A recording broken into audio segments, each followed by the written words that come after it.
Dugaan proyek siluman yang melibatkan perusahaan daerah air minum atau PDAM Ngerowo Bening, Kota Madiun kini menuai kecaman publik. Proyek yang berjalan tanpa papan informasi dan dokumen terbuka ini disorot sebagai potensi pelanggaran hukum serius.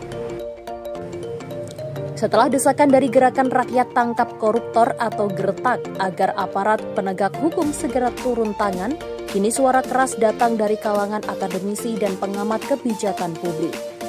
Anang Hartoyo, pengamat yang dikenal kritis terhadap tata kelola anggaran publik, menyatakan proyek ini tidak hanya cacat administrasi, tetapi juga berpotensi mengarah ke tindak pidana korupsi.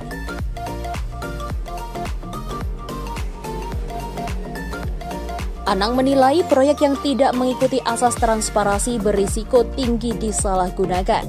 Ia menyebut proyek tersebut bertentangan langsung dengan Peraturan Presiden Nomor 12 Tahun 2021 tentang pengadaan barang atau jasa pemerintah dan melanggar prinsip dasar Undang-Undang Nomor 14 Tahun 2008 tentang keterbukaan informasi publik.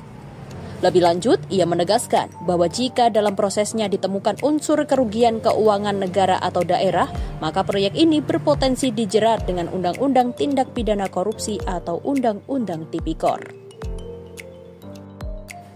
Dalam pernyataannya, Anang mendesak agar Badan Pengawasan Keuangan dan Pembangunan atau BPKP maupun Aparat Pengawasan Intern Pemerintah atau APIP segera melakukan audit investigatif terhadap independen. Dalam pernyataannya, Anang mendesak agar Badan Pengawasan Keuangan dan Pembangunan atau BPKP maupun Aparat Pengawasan Intern Pemerintah atau APIP segera melakukan audit investigatif secara independen.